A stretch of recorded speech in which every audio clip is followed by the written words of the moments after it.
我都快心梗了，我是不是不应该这么逼他？我应该理解他的难处啊。对，这么说也不对，这么说就证明他有女朋友，他才会难过。啊，我不能对他进行有罪推论，我应该无条件相信他。哎，既然相信，就不要又卑又亢，自怨自艾。那他为什么不回我微信？在忙，手机没电了，还是在跟他女朋友？他没有女朋友，我不能对他进行有罪推论，这是不信任的表现，我必须无条件的相信他。啊！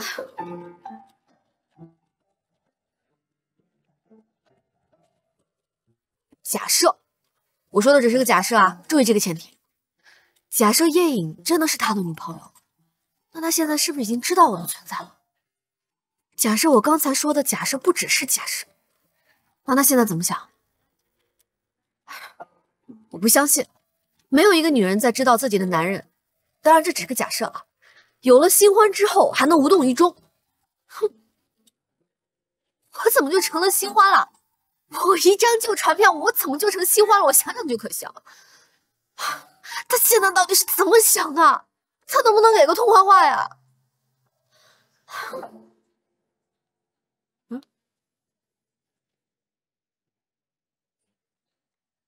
你来这干什么？买东西。家常熟睡。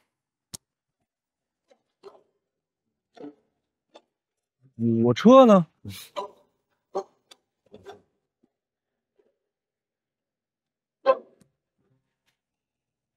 你再拿出我手机看一眼，他是不是给我回微信了？微信提示音嘛，有时候会延迟的。唉，我现在这种完全被动的感觉简直是逊毙了。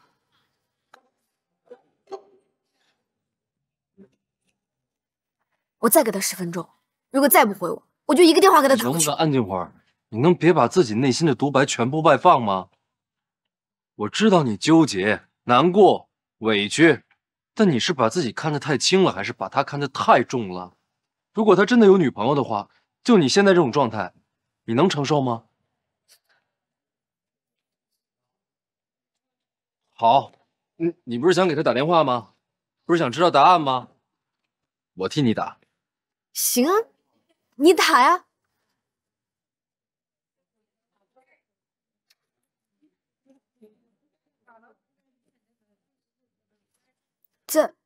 再给他点时间嘛，他可能在忙，我不想那么粘人。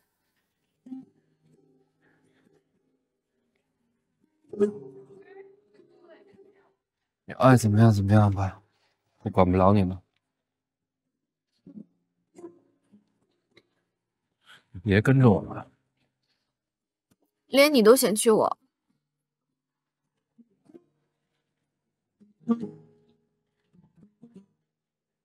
还是跟着吧。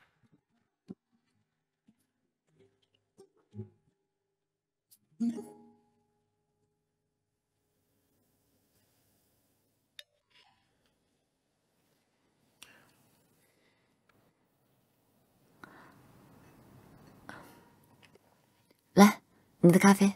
谢谢。累不累啊？洗澡水我已经放好了，要不要先去洗？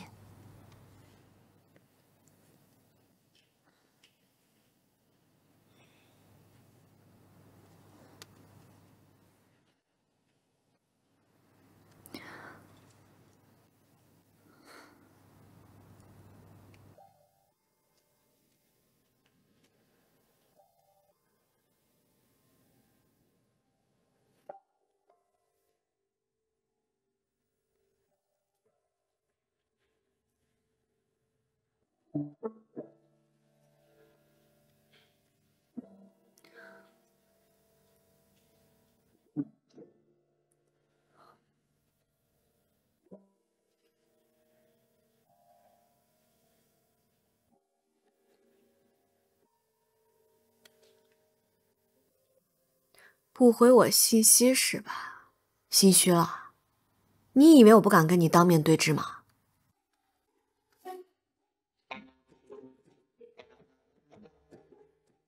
我才不管是几点，我就是要马上知道答案，我就是1秒都煎熬不下去。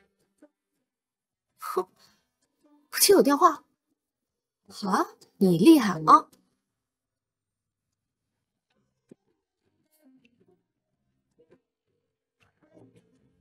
有本事你就别接，你以为我的耐心只有2通电话那么长吗？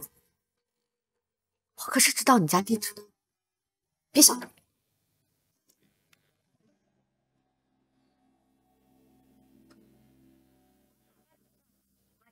Sorry, the subscriber you dialed is power off. 您好，您所拨打的电话已关。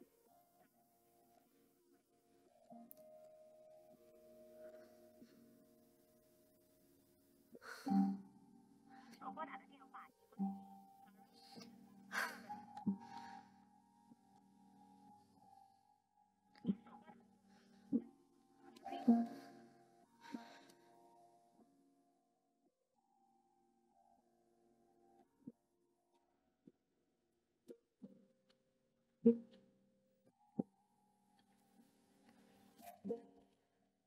早，走。手机帮你充好电了。谢谢。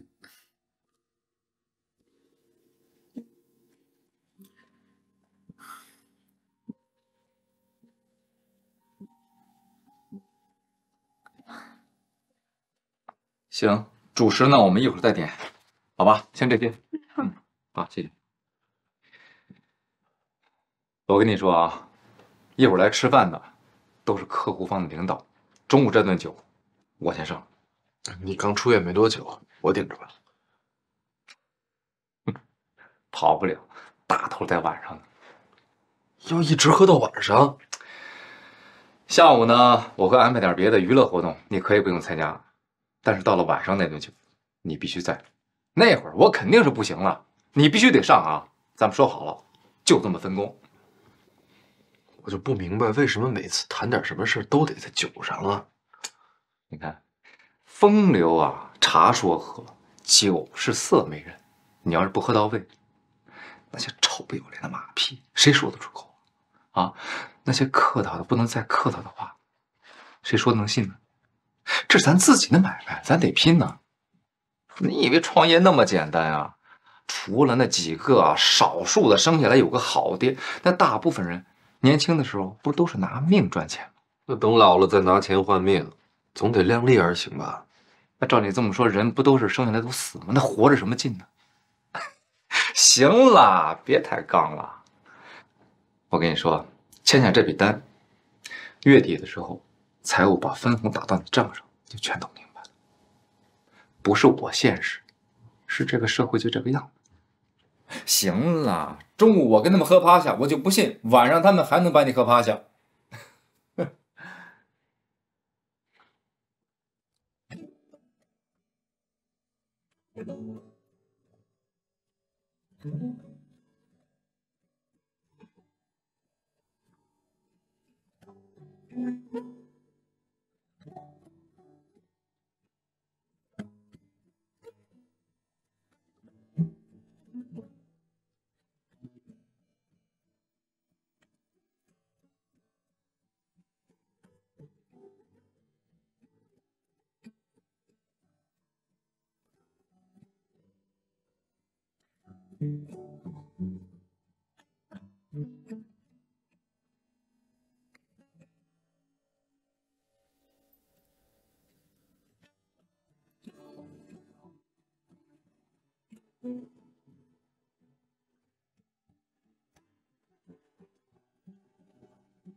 呀，今天难得大家聚在一起啊，咱们共同举杯，为咱们再次见面啊！来，好的，就这，好的。来，林总，来，各位，吃菜啊！有酸的，有辣的，有爱吃鱼的，爱吃素的啊！好嘞，别客气。是。来，我跟你说，林总看了没有？这是我们公司新来的啊。你好。很多时候，爱情是一种竞争，有竞争就有手段，是不是套路？关键看驱动它的是利益，还是真心。非常好的啊，给我们介绍的客户。来听一下年轻有为的陆医生。哎，您请，您请。修总这次开公司一定大展宏图啊！我这里先敬修总一杯。哎呀，这点还需要你们多多包涵呐。没问题，没问题。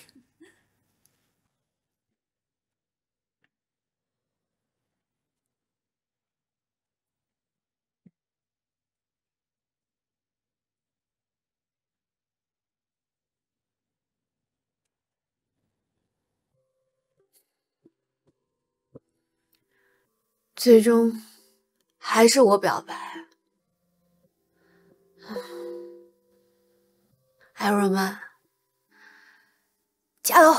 像一个梦遥不可及，一碰就碎了一地，假装不在意，只能远远的惦记。就那么一句我想你，放在心里受了委屈，故作不介意，抱自己在怀里。那2万7元吧，都去那儿。哭了又哭，笑了又笑，这个收走了啊。走去你的心里，原来爱一个人是这样的感觉。知道吗？写了又写，改了又改，到底下笔落在哪里？谁让我偏偏那么的喜欢你？梦中的那个人好像说爱你，从天而降，准确落在我心里，整个人变得傻里傻气，都怪你。心里的那个人长得好像你，从里到外无一不合我心意，一颗心变得无法控制我自己。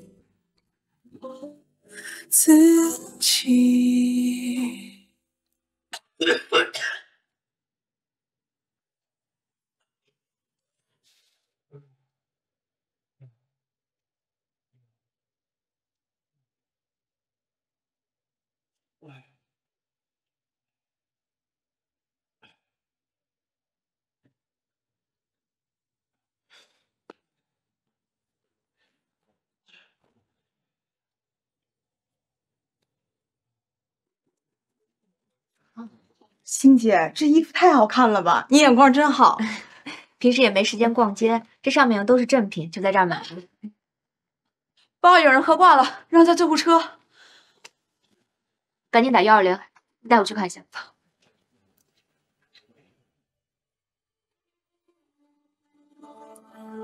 学长家小区可以去看看。再说。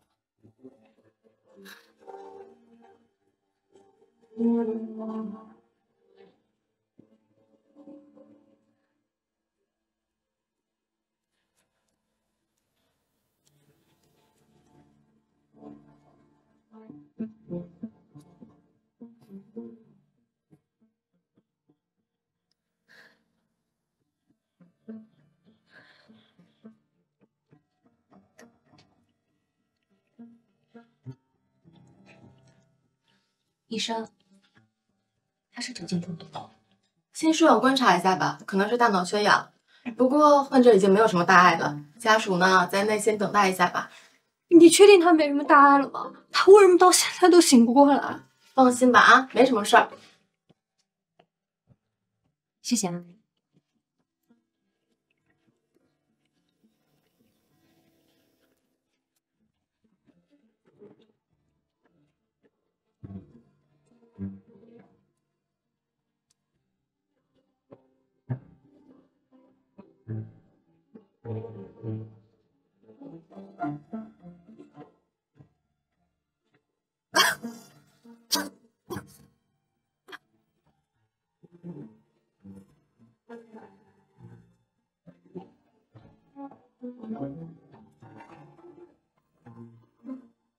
时间不早了，没事我就先走了啊。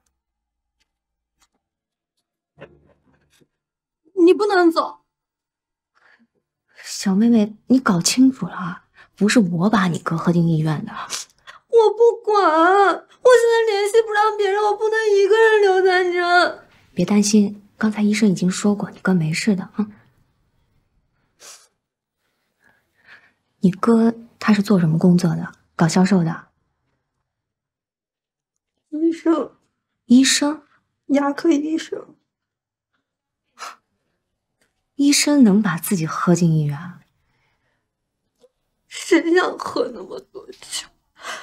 都是因为我姑妈，还有曼曼姐，那个心机男。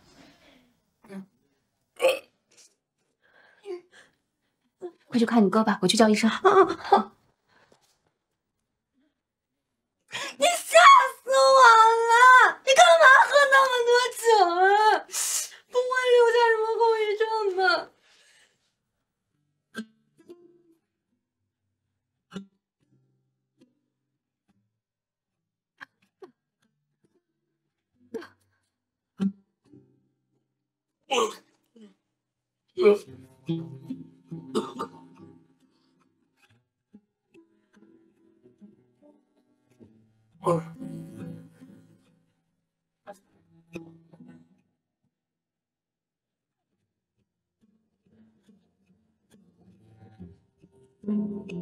哎，怎么了你？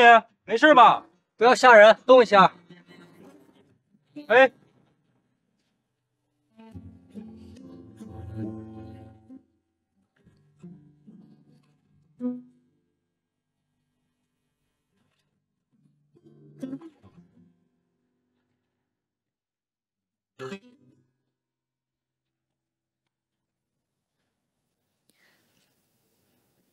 买新鞋了。在美国时，我送你那几双鞋怎么都不见了？那些鞋我让阿姨收起来了，我穿了不合适。我现在有喜欢穿的鞋了。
曼曼，你怎么回来了？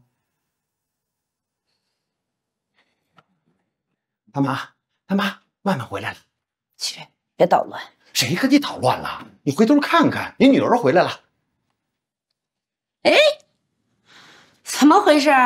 你不说11不回来吗？你说这孩子，你要回来，你也事先给家打个电话呀，我们好接你啊。啊，没吃早饭的吧？想吃什么，跟爸爸说，爸爸去给你买。怎么了？出什么事儿了？是啊，你出什么事了？跟爸妈说。哎呦，不怕。哎，你不是在外头又惹什么祸了吧？没事，就是回来待几天。我坐飞机累了，先回去休息了。坐飞机？你怎么坐晚班的飞机呢？多危险呐！它不安全的。我不对劲儿，那肯定不对劲儿啊！哎，你别那金鸡独立了，肯定出什么事儿了。哎呀，他不想说，你也不能撬开他的嘴啊。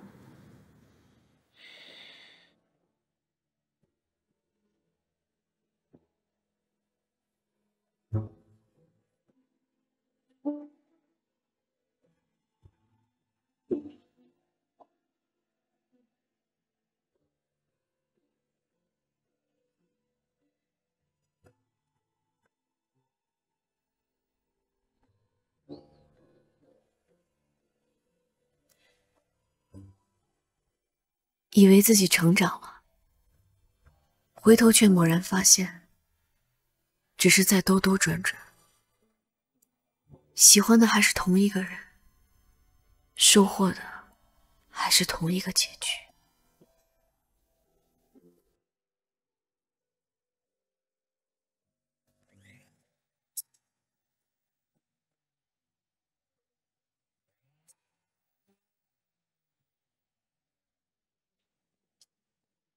你好，打扰了。是你啊？你怎么找到这儿来了？我去店里边，店里边人告诉我这儿的地址，说您在这儿。昨天谢谢你了。谢谢啊。大家先停一下，休息一下，吃点水果啊。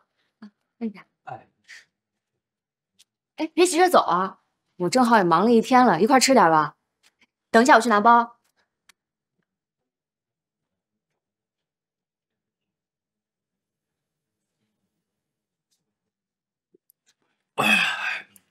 谢谢您啊！昨天晚上喝了酒，今天吃碗热汤面太舒服了。你干嘛喝那么多啊？不好意思啊，给您添麻烦了。没事儿，我开餐厅的，喝成什么样的人没见过呀？生活嘛，谁都不容易。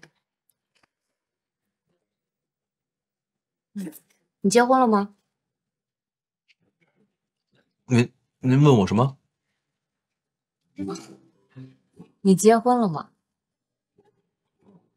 还没。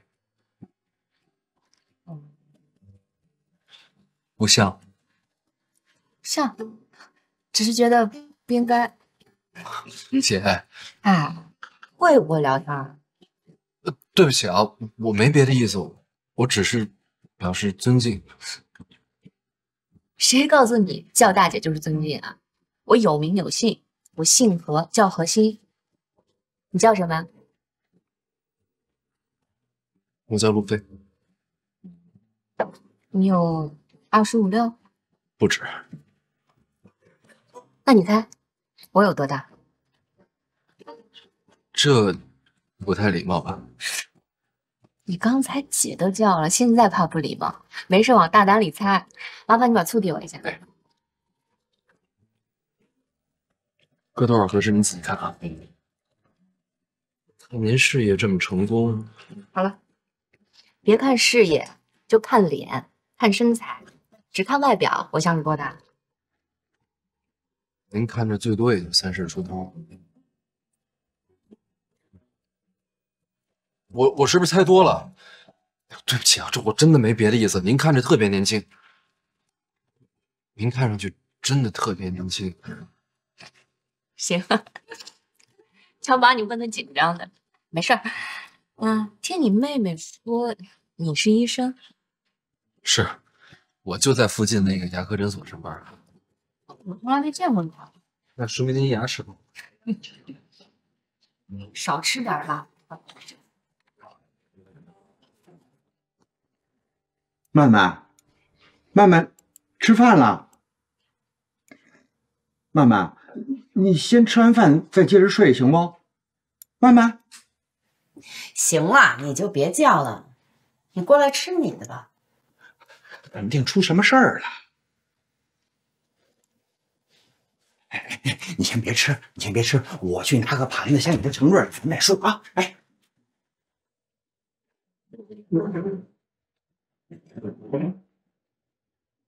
行了，吃吧。啊，吃，爸今天做的都是你平时最爱吃的，你看你都瘦了。怎么了？出什么事儿了？有什么事儿吃完饭再说。我跟你说，你有什么事情啊，你就跟我们说啊。你现在弄这样，我跟你爸爸心里都很慌，知道不知道啊？吃饭的，不说话啊！吃饭。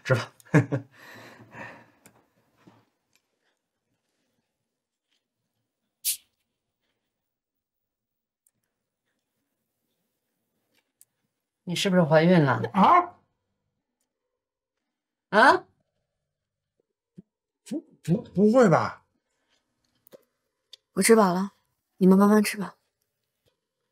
哎呀，你看这丫头真让人着急不着急？你说你怎么回事啊？别生气，别生气，怎么不生气？看上你惯的。啊，是，这都是我惯的。吃饭不能生气，生气啊回头打嗝啊，你是吧？是，自己做自己。啊，是，对。晚上有时间吗？见个面吧。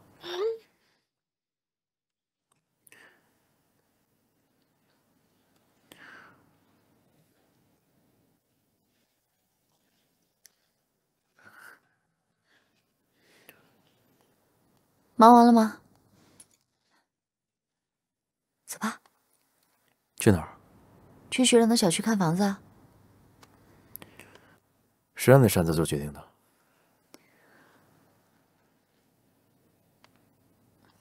你还在忙啊？好啊，那没关系，改天也行。我先走了。小影，有些话我不想说的太直接，也不想一直重复，但这并不代表我没有态度。你现在装傻的方式，我很不喜欢。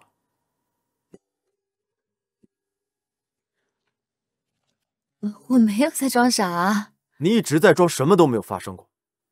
之前在美国吵得那么厉害，什么话都说。你父母他们也不支持我。对，我承认那都是我的错。我已经跟你道歉了，现在我都回来了。这不代表我们没有分歧。我知道你要说什么。当时分手是我提的，没有错。可是我已经后悔了嘛。你在美国的时候，态度很坚决。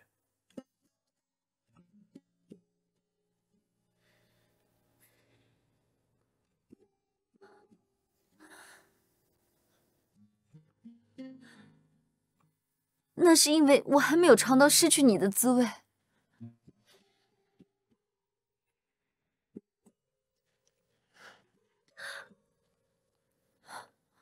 好了，不要生气了。我给你道歉啊，我们向前看好不好？啊？不要跟我分开嘛，拜托，我真的很爱你。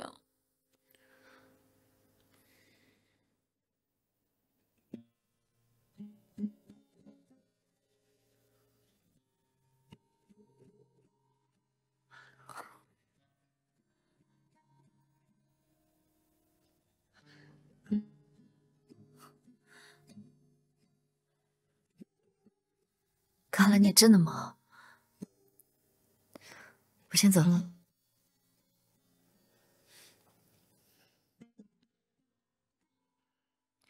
我会在家里等你。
哎，丁宇阳，你今天的作业我预定了，明天来了先给我。抢得过大波狼就行。那没问题啊。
没有眼泪也是矮人，不怕晒出老年斑。有你要的依赖 ，Miss Right。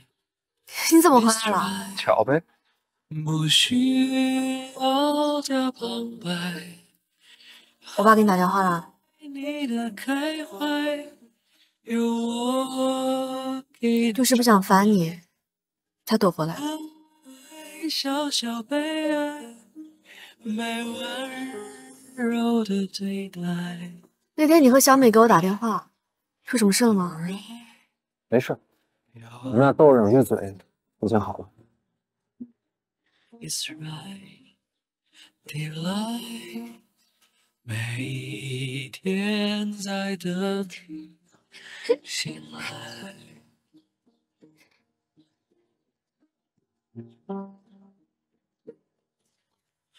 Alright, alright， 结果好像连风景都没怎么变哈。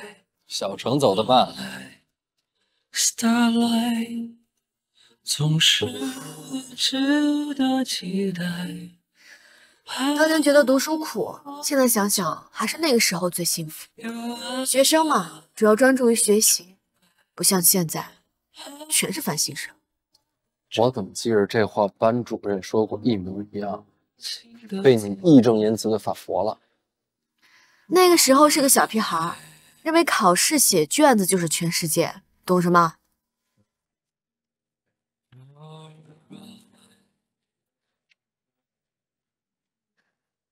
一定会被北京财经大学数学系录取的。哦。以你现在的成绩，我马上可以给你写一个毕业手册了。以后的我们俩是不同世界的人了。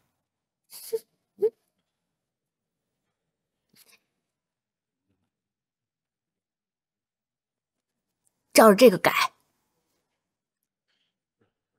你都不知道那会儿我多羡慕。每次一考完了试，一开家长会，我妈就拿你当典型教育我。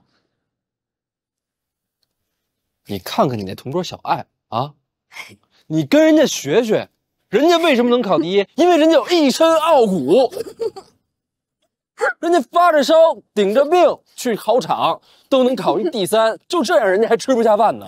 你再看你，整第10名上了你。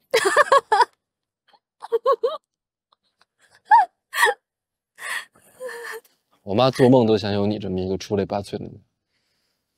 我妈做梦都想有你这么一个体贴孝顺的乖儿子。嗨，你俩干嘛呢？谁让你们上来的？大爷，我们原来是这儿学生，50年前呢，我还是这儿的学生呢。去，到传达室登记去。走。我还以为他对我至少是有好感的，不是我一个人在做梦。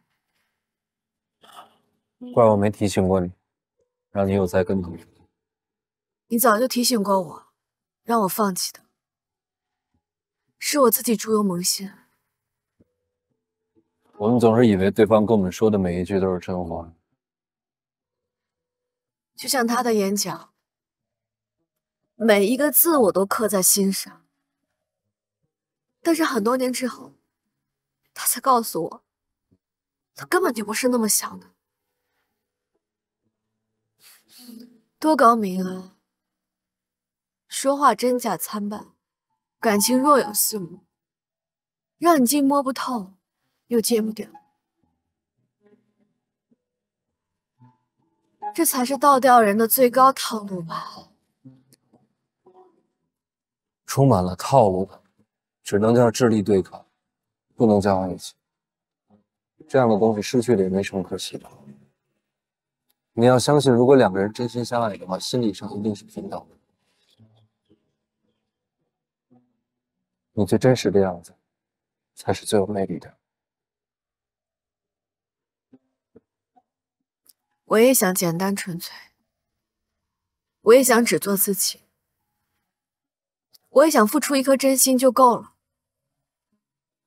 但我没有那么好的运气，很多时候，真心的能量真的有限，伤害自己足够，打动别人却很难。那些破碎的、死掉的，哪一刻不是真心？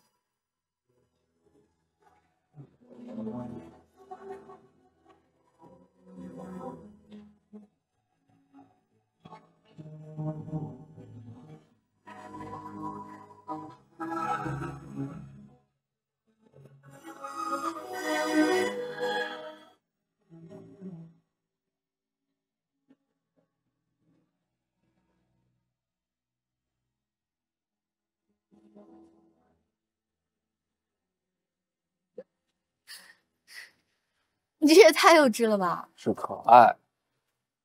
谢谢你啊，每次在我失落、难过、怀疑自己的时候，都要告诉我，要相信最真实的自己才是最有魅力的。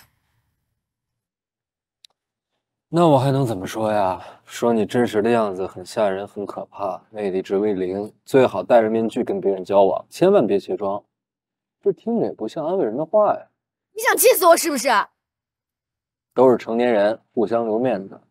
灾后重建的次数多了，来来回回就那些话，想出新作品很难。你闭嘴吧！我现在想把你扔下去填海。就是因为那么多人都声嘶力竭的去赞美爱情，才会让寂寞愚蠢的人相信每个人都会拥有。我真的很想对自己说声抱歉，艾若曼，这段时间你老辛苦了。丁宇阳，我决定放弃你了，我要做回独一无二的艾若曼。如果这次再执迷不悟，说到做不到，就让我孤独终老。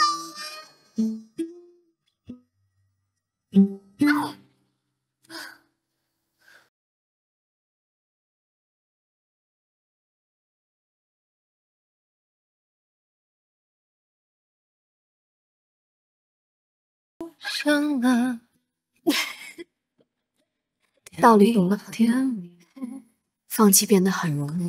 也苦涩了，别戳我。你这能算吗？有2粒吗？怎么没算？反正没倒。该你了。哎，你是个大男人啊，手大啊。哎，你要玩赖的话，今晚咱俩就别回家了。你也知道自己耍赖了。这个游戏嘛，别玩不起啊。这位人民币玩家，你可以静音了吗？不说。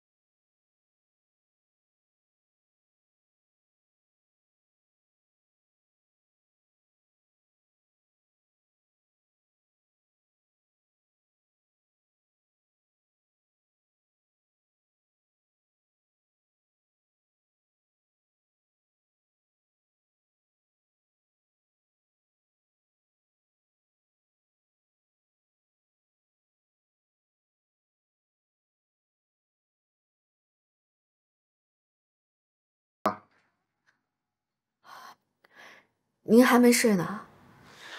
你不回来，我不放心。那个啊，我去给你拿牛奶。有什么不放心的呀？我都这么大的人了，还把路飞也叫回来了，路飞啊，是个难得的好孩子，不能说是万里挑一吧，百里挑一的这个。要不要一提到他就猛夸呀？又没有好处费。喝奶。这是你小时候最爱吃的，那个时候爸爸妈妈不让你吃，让你少吃，是怕你牙坏了。现在你随便吃了，又怕你不爱吃了。谢谢爸，我爱吃。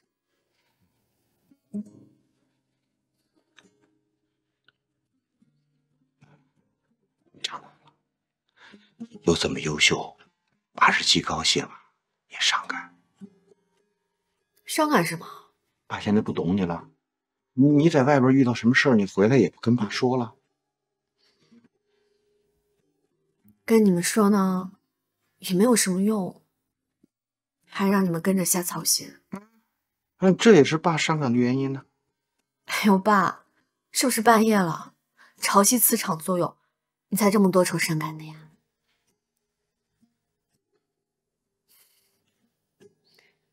我没事儿，就是结束了一段注定失败的感情。是不是跟那个？哎，我已经接受现实了。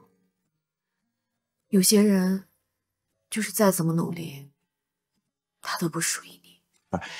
到底是怎么回事？你跟爸说说啊，爸帮你参谋参谋，事在人为，说不定有救啊。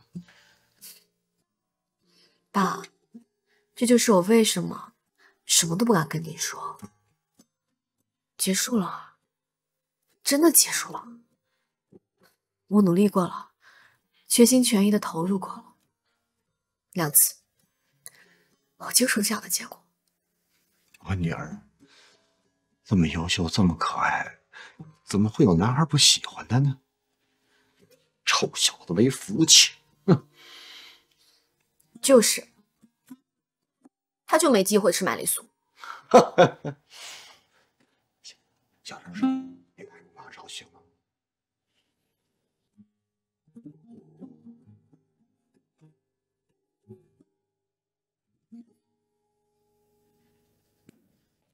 哎呦，哎呀，太阳晒屁股了，孩子，快点快点，快起来！妈，你进来怎么也不敲门啊？你怎么那么多毛病啊？快起来，别睡了，快起来！几点了？去把这些东西赶紧给曼曼家送去啊！知道了，知道了，知道了。哎，行了，快起来吧。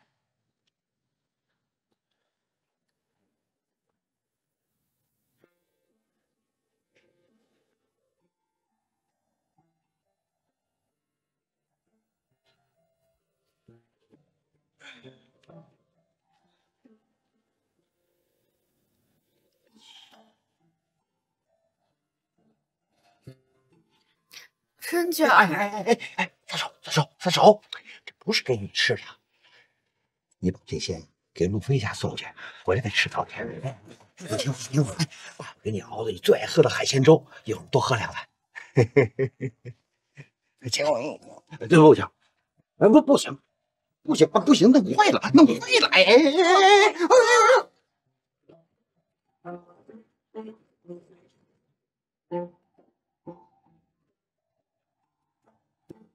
去哪儿？你家。拿得了吗？我帮你送过去。放心吧，体力人。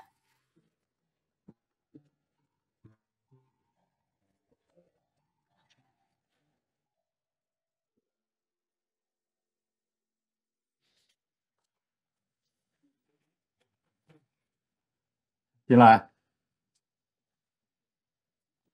王老师，我们来看您了。谁呀？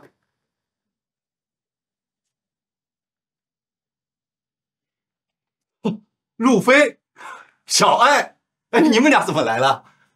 不能来看你。哎呦，真没想到。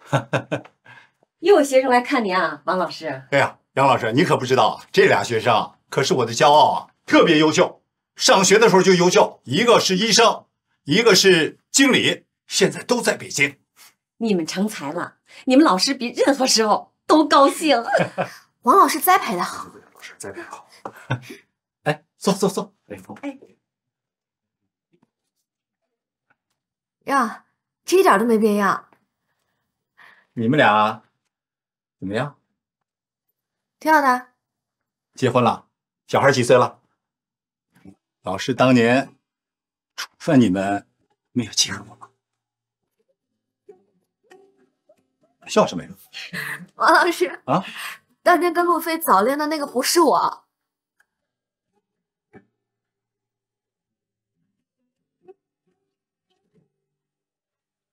这么有啊，下晚自习了，不回家。写我看是写的什么啊？看一下。哎，我看一下。看一下。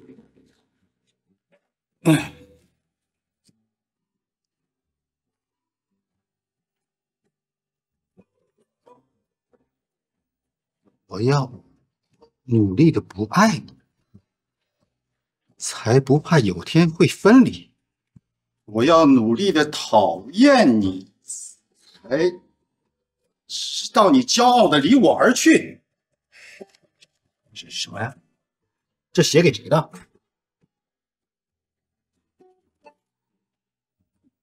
你竟然早恋！这写给谁的？路飞。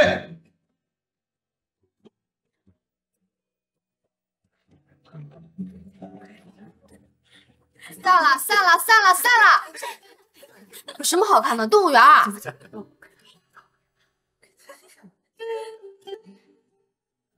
什么情况啊？用不用帮你纠情？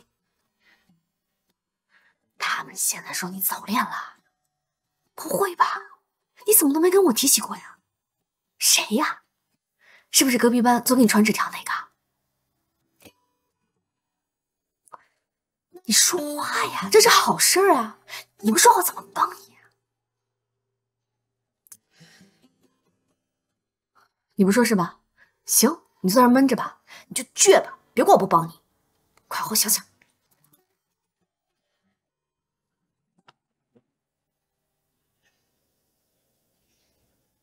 想好了没有？嗯？还不说？去，把家长叫来。我看你这平时也挺老实的。我再给你最后一次机会，告诉老师，这情书是写给谁的？你是在跟谁早恋？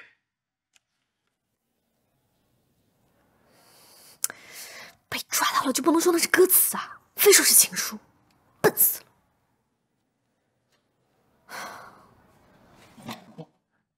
情书是写给我的。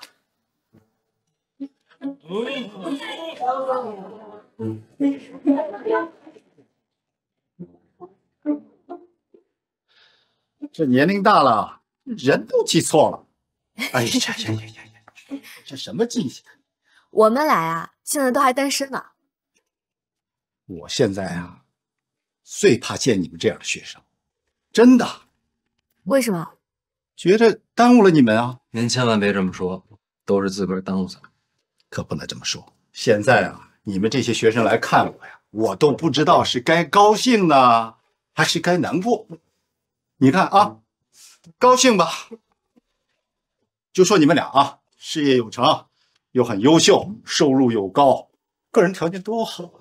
难过吧，啊，不说你们俩了，你们还算小的，那个你们的师哥师姐有几个？那条件也很好啊，40岁的都没有结婚。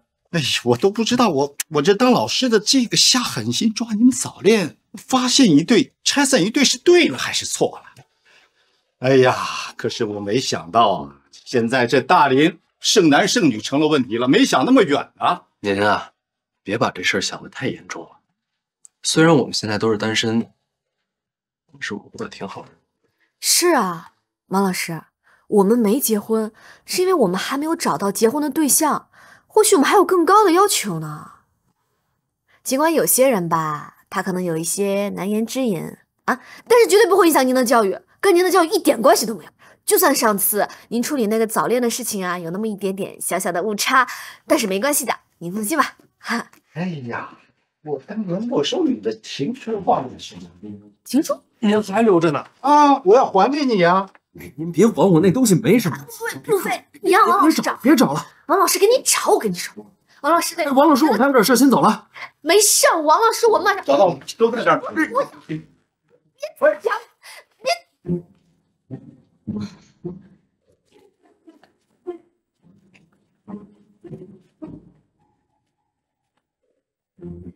王老师再见。让我瞻仰一下你给马铃薯写的情书会死啊！小气球，不爱你会分离啊！我是如此不爱你，早晚有一天会分离。讨厌你，离我而去。不，我就讨厌你，千万不要离我而去！我的天啊，路飞，就这个东西你都不敢给我看？这个是情书吗？休书还差不多。收到这样的情书，没有一巴掌呼在你的脸上，算是马铃薯对你的仁慈。情商也太低了吧，怪不得人家都不联系你了。快拿捏给我看看。哎呀，有什么可看的？哎呀，没什么可看的。哎，给我看看。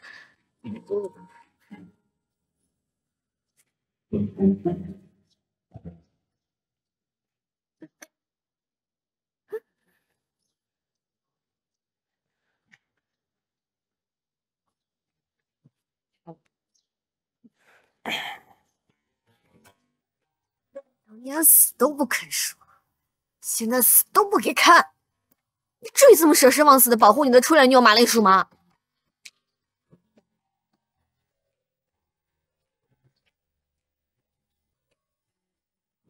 饿吗？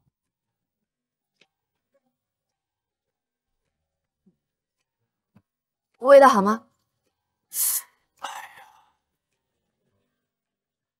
放久了有点柴。你不要了，你们都小心着点啊！哟，哎，师傅好。哎，你们俩回来了，先喝点水，吃点水果，马上吃饭了啊！您怎么来这儿？哎，洛飞，看看我这杯，看看我这杯，不错吧？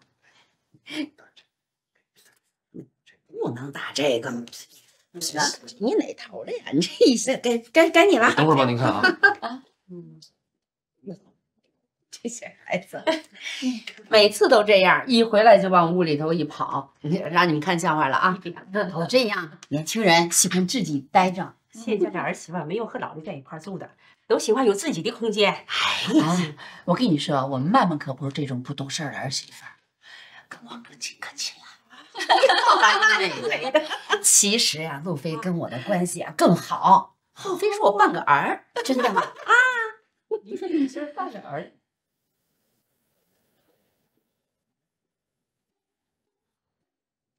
什么情况？我妈跑来你家了。废话，我想问为什么会这样？她应该是太喜欢你了，想撮合咱们俩。军功章上有你家的一本，也有我家的一本。人家刚失恋，你说这些，趁虚而入。一受打击就跟人找安慰，臭不要脸！家里问题解决了吗？从失恋里走出来了吗？心理阴影消除了吗？还不接受他不爱你的事实？他不是你的爱情灵药，他不是你的退而求其次。问你，有兵来我挡，水来我掩，反正我在他们心中也是脾气不好、非常难搞的形象。你配合我就行。你一会儿说话注意分寸，有耐心，别着急。收。来，慢吃点菜啊！自己来，多飞吃，都自己来啊！这要多吃肉啊！哎，鸡翅，行了，自己吃。哎呦，都凉了。那天啊，曼曼听你爸爸妈妈说你11不回来，我这还想呢，要上北京看你们去。我失恋了，回来散散心。啊？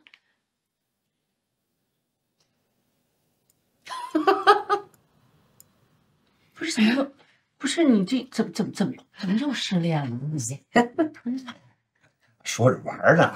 哦，这过日子吧，还得找这个踏踏实实、知根知底的稳当。是。爸，我不同意你们的说法。干什么呢？我理解的婚姻，不是你们想的结了婚就万事大吉了。相爱的两个人都没有办法保证可以白头到老，可以走进婚姻，更何况两个没有爱的人呢？啊，没爱你？哎呀，你不喜欢我们小飞啊？妈，有您这么直接的吗？阿姨，用最简单的喜欢和不喜欢来定性，可能太小看了我们俩这么多年的感情。我跟路飞是最好的朋友，是我除了父母之外最重要的人。路飞也是这么想的。您说，你们听听啊，你们听听，全是罪，这不就结了吗？但是我们俩不是爱情。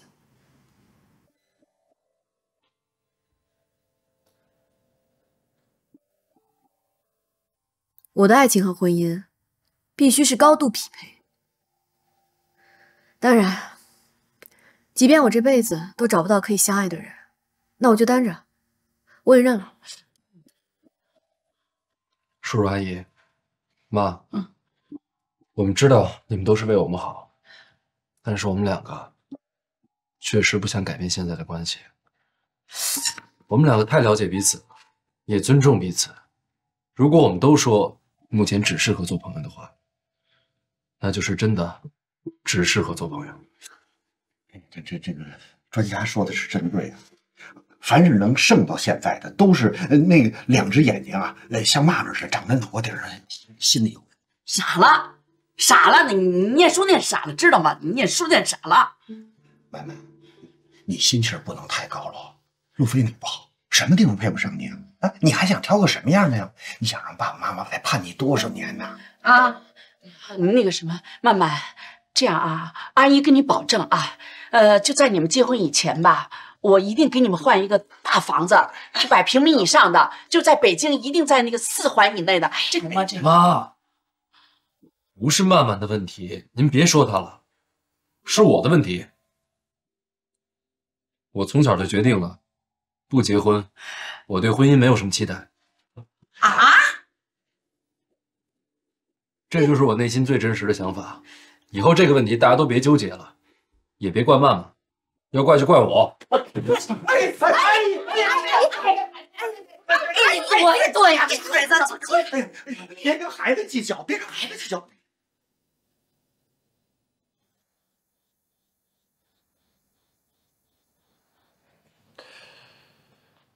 没想到啊，真没想到，这路飞的问题比你严重。你说，好好一孩子，他怎么成了不婚族了呢？有什么毛病啊？受过什么刺激啊？自作主张瞎张罗，闹成这样满意啦？有没有想过合作不成反闹掰？啊，我们是觉得路飞是最适合你的那个人。现在不一定了，都不婚族了，他不结婚怎么是最合适的呢？那只是个说辞。现在关键的问题是，人家都没看上你女儿。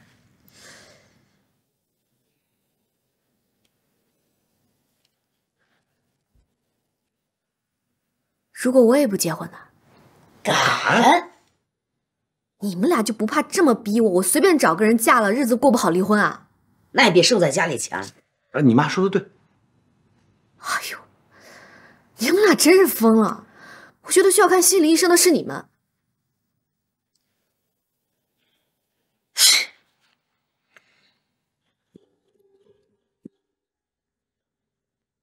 已经在曼曼家说那些话，是不是故意的？是不是故意的？我跟你说，你怎么这么不听话呀？我早知道你这样，我当初生你的时候我就该把你掐死。你不结婚试试？你不结婚试试？你要敢不结婚，你就给我收拾，就等着给我收拾吧！啊，别跟着我，我不是你妈。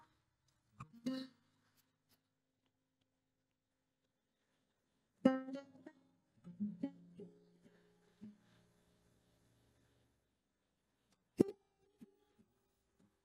怎么这么不听话？你怎么这么不听话？怎么这么不让我省心呢？啊！我要早知道你这不省心，生下来我就把你掐死！妈妈，对不起，妈妈，对不起。你别跟着我啊！我不是你妈，去找你爸去，找你爸爸去！你看你爸爸要不要你累赘？去找去！